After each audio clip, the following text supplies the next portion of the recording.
All right, everybody, welcome to another episode of the Breaking the Mold podcast. I am joined today with the legend of the trades, Mr. Rob Roy of Rob Roy Mechanical. Welcome to the podcast. Thank you for coming on. Thank you for having me. You are a legend. I don't know if you know that. I try not to think about that. You Just do what I do. We have known each other for a while. Yes. We worked together at Heritage. We have, some history. I know you as the liner king. Yes, I did a lot of liners. Because back then it was like, if there was a liner job, you're sending Rob. Yes. You're sending Rob. And what also you were known for, and still to this day, is technical support. Yes. You are very technical. You know what to do. You are the go-to for anyone. I'm sure that you have people, not only your technicians, but people in other businesses and other plumbing and heating companies still calling you to this day for some tips. Yes. Yes. Absolutely. And I'm happy to help. Yeah, and I love and that. Vice versa, because I reach out to people as well. It's not a one-way street. Yes, and which I love that about you. I've always loved that about you. You are always willing to help. There's not a huge competition between you and other plumbing and heating companies. That's something I'm passionate about as well, and I know you are, right? There's enough customers for everybody. Exactly. Right. So why don't you tell us a little bit about Rob Roy Mechanical, when it was founded, what you guys are doing over there right now? So I want to say about 4 years ago now, we started the company, just because we wanted to take a different approach on the plumbing and heating. Kind of more of a technology-based approach, doing things to a different standard, if you will. Mm-hmm. What do you mean by that? Just like a different standard? So we try and use like the latest equipment and technology. So we're doing like an AC install, for example. We're using digital micron gauges that connect wirelessly to your cell phone and gives you a PDF report. So there's no fudging the numbers. So you're not just like, oh, run the pump for a couple hours and it should be good. We have verified information. Yeah. That we can show to manufacturers on the warranty claim, homeowners if they understand what they're looking at, that sort of thing. Yeah, and that's important to you. I know that you love getting your hands into new technology. I know you love learning new things. With you being the kind of person that just loves learning new things, loves training, loves having new equipment, loves, trying new things and stuff like that. You're not afraid of trying something new that's coming out in the industry and stuff like that. Kind of give me a little bit of background from you. Like, I want to know, how did you, at the very, very beginning, I mean, I don't know how old you are, so maybe not go too far back, but how did you even get into plumbing? Okay, so that's a funny story. I bought a house and I had no heat one morning. So I went down the boiler. There was a bad circulator pump. I changed the pump and I didn't know how to purge the boiler. So I decided to learn how to purge the boiler and just never stopped from there. How did you learn how to purge the boiler? I believe I went online. This was probably even a little bit before YouTube. Oh man, you're aging yourself, dude. Did a little bit of research, kind of looked over the system and like the valves and kind of made sense. I'm like, okay, I think if I do this, it'll work. And it did. Yeah. I've always been mechanical. I worked on cars. Mm-hmm. So I just took that heating application and just ran with it. That's awesome. So do you think you got more into the HVAC side of things before plumbing, or does that kind of consist because you're working with water that you like got right into plumbing? I never wanted to get into plumbing. You never wanted to get into plumbing? Nope, you wanted to do HVAC? Goal. Correct. So how long did you do HVAC before getting into plumbing? I didn't. I went to school for HVAC. Yeah. And then I went to Heritage for a job. Yeah. And what wound up happening is because of the liners, and I was so good at that, I went down to the plumbing side so I could learn to do plumbing. Yeah. But no regrets. I mean, no joke. You were the liner king. Yeah. If there was a liner or main drain problem, you were the guy. You dealt with a lot of poop. Yes. Yes, you did. Yes, you did. It's very technical, and I guess that's where I did well, is I like the technical side of it. Yeah, I mean, even with selling liners, there's also a sales aspect to that, right? Mm-hmm. And I think what's great about you and what I've seen working with you, right? Because you and I work together now. I handle your marketing and stuff like that. I still consistently see how you educate homeowners, right? So I think that is why you were the one to go out and quote these bigger projects, right? That people probably didn't want to spend the money on, but needed it and needed to have a new liner and stuff like that. And I think you were so good at it because you weren't like a sleazy car salesman, right? You actually educated the customer in their terms too, right? You didn't overcomplicate things. You basically broke it down for the homeowner so they knew exactly what you were doing, how much it was going to cost, the whole aspect of what you're going to be doing and stuff like that. So you always have done, even to this day, a phenomenal job with explaining to homeowners exactly what you're doing and educating them as well. I think that's the important part, is education. Yeah, for sure. Nobody wants to spend money on their sewer system that they're never. Yeah. It worked before. They spent a bunch of money. It works again. It's not like TV. Yeah. Where you get some kind of enjoyment out of it, like to show people, hey, look, I got a new TV. Yes. So it Yes. definitely requires a different approach, and it's more about education. Absolutely. Yeah, no one's going out and digging up their main line and be like, look at this new line I have here. Isn't it phenomenal? Or they just leave it uncovered and just put like a piece of glass over it to just like show off to the world. Yeah. No one's showing off their plumbing. So yeah, If you're they did, 100% we'd probably right. be friends by now. Yeah, exactly. Yeah, that would be a phenomenal place to visit. Yes. So at Rob Roy Mechanical, well, let's go back to your journey. So you started off at Heritage. You started doing a little bit more plumbing and stuff like that. You went to another well-known, plumbing and heating company. What drove you to start and found basically, Rob Roy Mechanical? Probably just so I could do and learn more. Yeah. Because when I left Heritage, went to the other company, I did a lot more HVAC there. I was very much plumbing at the first company. Yeah. So when I went to the next company, I got to do a lot more HVAC. Mm. And the more I can do and the more I learn, that's why I started this company. And now we're getting into geothermal shortly. We're going to do some ground source. And that's big. Not a lot of people mess around with geothermal. Correct. Why do you think that is? Probably the scary, unknown of it. Mm. It is more expensive up front. Yeah. So I think people might just stop at that point. So how long have you been looking into geothermal? Right now, only about a month. Yeah. So it's pretty fresh. Yeah. But like I said before, you don't shy away from learning something new. No. And you don't, I think, and disagree or agree with me. You don't like to implement it until you know it. That's absolutely right. Because you don't want to install something that if something, God forbid something were to happen, you go back and you're like a monkey scratching the armpit. Like, I don't know how to fix this thing because I didn't do the education and learn about this actual product. Correct. So you do a lot of digging in, a lot of training. You and your team will do a lot of training into anything that you're going to start implementing within your business, right? Your slogan at Rob Roy Mechanical, which was created by Kara, is problem detected, challenge accepted, right? I love that slogan. I love that slogan. It makes me think of a superhero, but it also makes me think of just your character, right? When I think about how you just embrace challenges and you embrace opportunities to learn, right? So, problem detected, challenge accepted. How did that come about? Right. I'm just tenacious. I won't give up. Yeah. Like if I love to be the person that I get the call, like, hey, we've had other people out here, nobody can figure this out. Yes. Like, I want that call. I will figure that out for you. We do have other companies. A lot of people don't like those calls. That's very true. Some people don't like those calls. Some people don't want the challenge. I love them. I embrace them. My guy's really good at it. They'll go out there and, we'll talk on the phone, get through everything. And they're really good as well at getting everything. Yeah. I got to say, you have a great team at Rob Roy. The guys, me going out and visiting the job sites and taking pictures and stuff like that, they are extremely professional. What I tend to see is how, and what I like to see, right? You never like to see bad interaction with clients, right? You like to see that they're taking what you have trained them with, educating clients and homeowners and stuff like that as well. They take that very seriously. They also do that.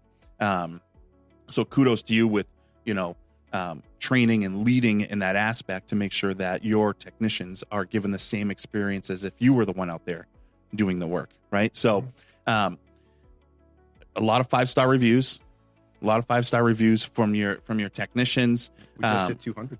You did. Yes. Congratulations. Thanks That's awesome. to you as well. Listen. I think you found 20 for us? Yeah, it was like 24, 25 of them. Yeah, we released them from Google Jail. Yeah, they were just sitting there for years. Yep. But yeah, so your technicians are phenomenal. The way they communicate with the homeowners is amazing. They do a great job. I don't know if you ever get to hear that often. So I wanted to tell you that I see it when I'm out with the boys. And they're doing a phenomenal job, and they communicate really well with the homeowners, and you could see that. So, but one thing I was leading to there, I kind of lost it for a second, but I'm back now. Is you have built a lot of long-term relationships with your clients. How important is it to have long-term relationship with clients, and what do you think is the biggest, I guess, the biggest way to build those relationships? Well, the biggest way to build that, I think, is just honesty, being straightforward with them. I mean, and if you make a mistake, own your mistake. Some of our long-term customers, we've had instances where you fix something, it wasn't the right fix, it was misdiagnosed. We own it, and they would never know otherwise. But we always come up front, and my guys know that. Yeah. If it's a misdiagnosis, sometimes it happens. Just let the customer know. We'll come back and make it right, and don't charge them for what we did wrong. And that really does help build the value when you tell them you made the mistake before they find out you did. So yeah, that's huge. I think a lot of technicians, even business owners themselves, they have a hard time humbling themselves sometimes, right? Because we can be a very proud industry, right? We build things with our hands. It's a very like hoorah driven industry and stuff like that. So when there's problems, if there's misdiagnostics or if there is callbacks or anything like that, it's a quick way to like, I don't know. I guess I look at like as when I was a dispatcher, right? And someone called in like, hey, your technician was just out here, the whole mechanic syndrome, right? Your mechanic just did an oil change and now my tire's low pressure or something like that, right? Exactly. It's instantly you get like offended, like, no way my technician did this wrong. No way, but it's really good when a company is like humble enough to be like, we don't know what happened. Let's get out there and let's take a look at it. And if it was something on us, then we're not going to charge you for this visit. If it was something else, we're going to educate you and let you know, and we'll still take care of you. We'll make sure that we do this in a professional way and something that's going to be financially pleasing for you as well, right? Because it's tough. I always say, and I think I said on my last podcast too, like people don't call their plumbers to hang out, right? There's an emergency, there's a problem, or there's a service that needs to be done. So there's already high tension in there. So honesty is huge in this industry, where I think a lot of business owners that start their own plumbing business, they lack that being humble in a way. You know what I mean? So no, I know that honesty is obviously a big integral value for you. What are a few other values that you hold within Rob Roy Mechanical? Integrity, standing behind what we do. Valuing the customer's time and their property. Yeah. That's very important to you. And just understanding, to your point, nobody ever calls up because they're having a good day. We're there. The customer's usually at their worst, so we have to respect that as well. Totally. Totally. Yeah. You never know what kind of mood the homeowner is going to be in. Right. You don't know who you're coming in behind, what bad experience they had with another plumbing heating company. So it is important to just be humble, be kind, listen. Now trainings, I want to go back to trainings because I know training is huge for you. Why do you think training, not only on new equipment, but ongoing education, is important in this industry? So that comes down to a lot of things that we already know are even changing. Like something as simple as boiler water quality. We put in boilers for years, the water in the boiler that runs, everything's fine. We're having more and more issues with boiler water quality causing short-term failures on the boiler. Yeah. And that's just a result of, things changing, different water sources, and not knowing that's an issue or keeping up with it or letting people know what's going on can cause problems. Yeah, for sure. So we like to be ahead of the curve wherever we can be. So we just had a training with Addy. They came out and gave us some information and guidelines of good products to use. Yeah. To put in the boilers. Are there some times when you have the intention of using a product, you have a training, and you have that training, then you're just like, maybe this isn't the product for me? Sometimes. Yeah. Sometimes it's not like, let it go out in the world for a while, see how it does before you jump on it. Some things are a little more risky than others. Yeah. And if, from my point of view, I don't want to like experiment with the customer. I want to know I'm putting in a good product. I want to do some research. Sometimes it might be new here, but it's been in Europe for decades. So I'll do my research and see if it's been out there, if there's been problems. I'm active on a lot of forums, kind of like learning from other plumbers across the country, across the world. Yeah. So sometimes I'll know about a problem before the guys see it out in the field because I've seen it online before. So, Yeah. And how many trainings do you think, like, on average, you do a year? Now, this isn't just like, hey, we had a quick company meeting. I'm going to train you for 10 minutes on something. Like, you have people come in, you do a training, either yourself that's dedicated to this product, or you have sales reps come in to train specifically on this product. How often are you having those type of trainings with your team? say on average, probably about 6 a year. Every couple of months, we're doing something. Okay. Now, and you'll do refreshers as well. Mhm. So, whatever the case may be, have Burnham come in with new equipment and stuff like that. Yeah, you guys know how to install a boiler, but here's some new tricks and tips and stuff like that. So that ongoing education is also important. Why do you feel that even the ongoing stuff is important? Well, the regulations are changing all the time. Mm. Like the efficiencies are changing, how they're making the boilers are changing. So if you're not keeping up with that, if you're putting in this year's model boiler and you didn't get trained on it, there could be a difference you're not aware of. And that could be a disadvantage to the customer if you're not installing the boiler right. Yeah. So you always want to make sure you're keeping up with what the products are doing, so you're putting it into the manufacturer's standard and code standards. Yeah, that's good. How often do codes change in New Hampshire? Right now, we're on a 3-year cycle. So every 3 years, they change at a state level. Mm. And the towns can make regulations or change things kind of when they want to. Interesting. Yeah. So, Is it usually just like minor tweaks and stuff like that, or is it like some big changes where you're like, hey, listen, we need to reevaluate how we're doing this altogether because the code just changed? when it's a code update, like every 3 years, that can be a pretty big change. When it's the towns make adoptions, it's usually pretty small. Yeah. Just something within their town they want specifically, and it's pretty easy to accommodate that.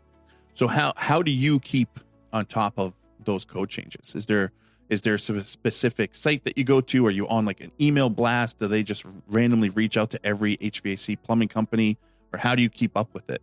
So if you want, you can go on their website ahead of time, see what there's any regulations. You can also go on the New Hampshire Code Review Board website, and all the towns will upload their code regulations up there. Yeah. So you can have an idea. And when you're pulling the permit, it's always good to talk to the inspector. Let him know what you're doing, see if there's anything he wants done. Yeah. That way you're kind of ahead of it. Make sure you're on the same page with the inspectors. So you have to be proactive with it a lot. Mm-hmm. You have to be making sure, like, hey, all right, this is the year 3. Let's make sure there's no major code changes. If there is, let's train our team on what just changed this year. Let's get updated books, whatever the case may be. You're actively seeking that and making sure you're up to code and standards. Yes. And Awesome. I mean, all the guys, we're all licensed. So every year you need 3 hours of education in plumbing and 3 years for gas. Gotcha. So they cover all that as well. But I'm always looking forward as well, keeping them up on anything that's changed. Do the trainings that you have, those 6 trainings in a year, does any of those go towards that educational training for the guys that they need for the state? Nope. That 3 years? It's all above and So it's beyond something even more Mhm. that you need to make sure that your team is doing. Correct. Gotcha. How often do you go out in the field to, I guess not to run a call yourself, but to go out and do on-site training with the technicians if they're running into issues? Maybe once or twice a month. But you're always available. They need you. That's something I know about you. You're Mhm. always available. Your phone is always blowing up. Even before this meeting, we had to go turn your phone off and put it in the corner so it wasn't distracting you, because you're probably going to have 25 missed calls by the time you leave this interview. It's a good possibility. Yeah. With you being at Rob Roy Mechanical, like I said before, you have a great team, great leadership. You and Kara are doing a phenomenal job. What are some things that, I guess, with you going out on your own, doing your own thing and stuff like that, what are some things that you wanted to see differently in your business that you wanted to make sure you implemented that you felt is maybe something missing in the industry? Probably the technology that we use, like the way we verify everything. Mm-hmm. So, I mean, you put in a piece of equipment, turn on the boiler, everything runs. But then we like to verify everything's running right. Check your pump flow rates, check the temperatures and everything, make sure it's working, go through the house, verify the system as a whole. Yeah. Same thing with the furnace, checking every room to make sure the CFM is right per room, the system's balanced out right, and it's going to work for a long time. Yeah, that's good. It's now I don't know the industry like you do, so I don't know if that's something just that should be standard for any plumbing, heating company going out and making sure that there's work. But I'm sure there are companies out there that probably have stacked calls behind them. They're getting all nervous. They're trying to finish that call, and they got to get out of there. right? And they're not maybe doing all the necessary steps to make sure that everything that they just worked on is going to work properly. So it's good to see, it's good to hear, you and your team are making sure that everything that you do is done properly. And that probably helps with those long-term relationships we were talking about earlier, because people see the value behind what you're doing, right? And you're making sure that it's done 100% properly. So that's great for you. Are there any other, what are some obstacles you run into with running your own business? That let's say I'm getting ready to start my own plumbing and heating company. I'm like, Rob, what are 2 things you can tell me right now to avoid? Probably trying to grow too fast. You want to really start off small and get yourself established before you go too big. Yeah. And just having some way of generating calls, like a good marketing company, a good online presence. Yeah. That's huge. You want the organic work to come in. For sure. Word of mouth and somebody like Mighty Media to get everything. Wait, you use Mighty Media Solutions for your marketing?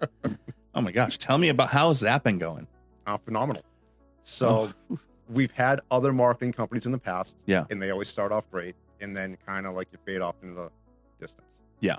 And I think you're probably more persistent now than the beginning. So you're more the opposite. Not that you were ever not there in the beginning, but you've never faded away, which is for sure. phenomenal. Yeah. I mean, we can only grow, right? Correct. We can only grow. Yep. And that's, like I said before, I love going out to your team and visiting the guys. And, they were a little camera shy at first. I think all of you guys were.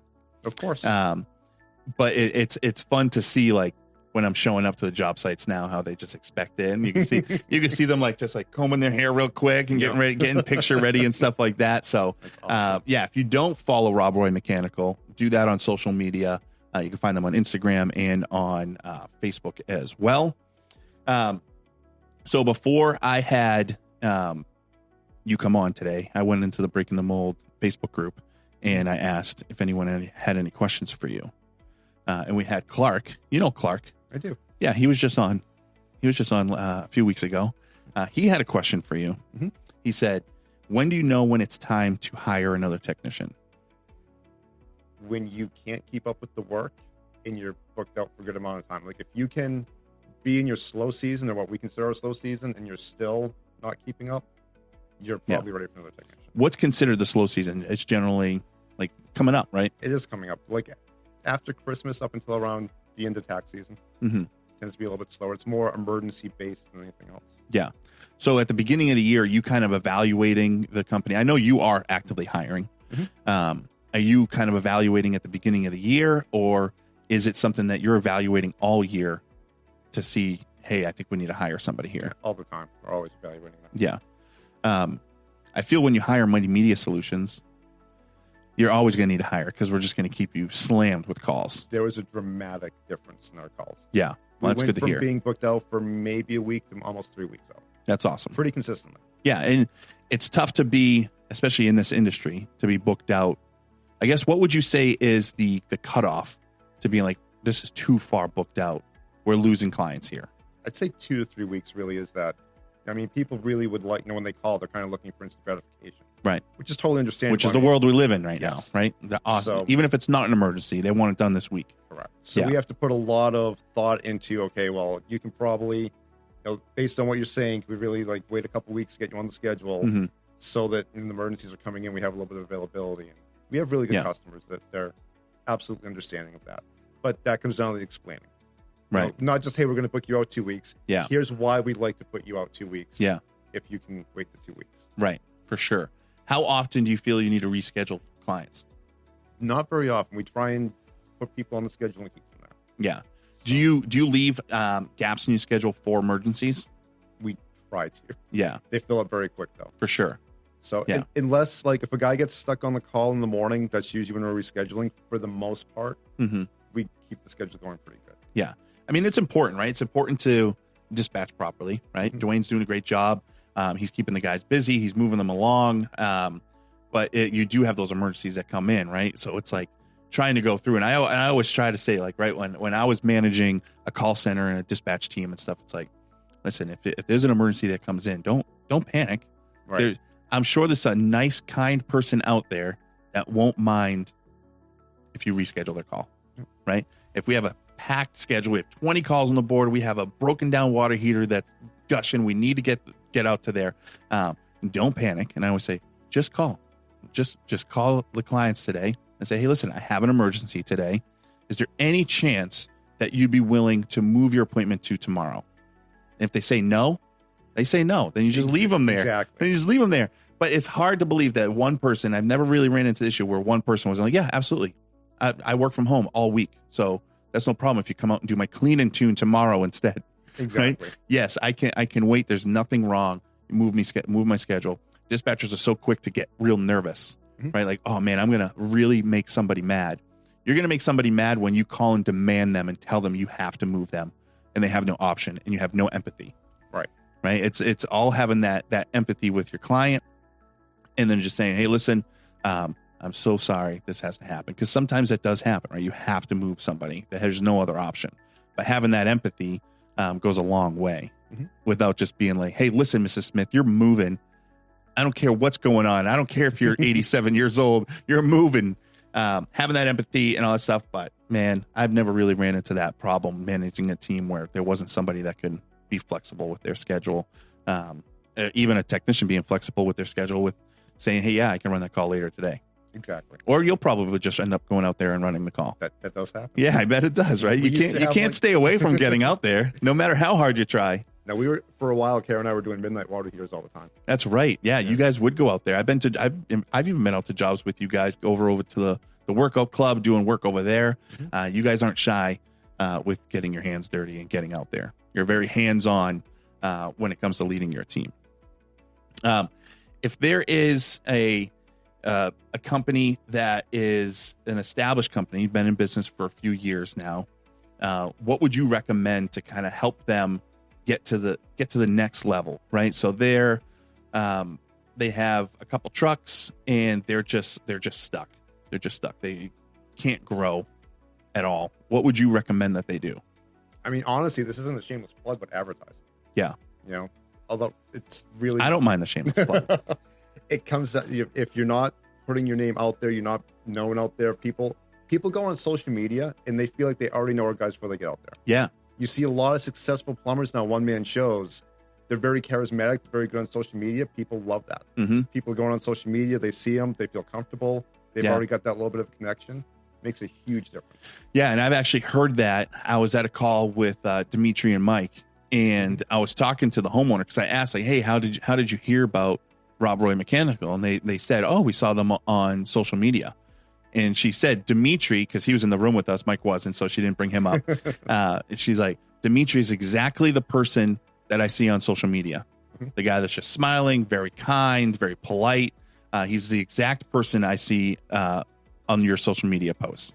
And obviously my heart grew 2 sizes bigger, like the Grinch. I was like, that's so good to hear. Because that's exactly what we're trying to do. We're trying to build trust within the community so they know what they're expecting and they know who they're expecting to have. Right. So it's like they feel that bond, that relationship, that connection with your technician before your technician even pulls into the driveway. Right. So that's absolutely that was great to hear. And thank you for that shameless plug. Yeah. I appreciate that. We've had a customer or two call up like, hey, does this guy work for you still? Can you send him? I've seen him on social media. Yeah, that's so funny. People are that's following awesome. and they kind of they feel a rapport with that person just from being online, seeing him online. Yeah, that's so cool. Yeah, that's so cool. Anything else that you would want to add or throw out to the people that are potentially listening to, watching this podcast that's in the industry?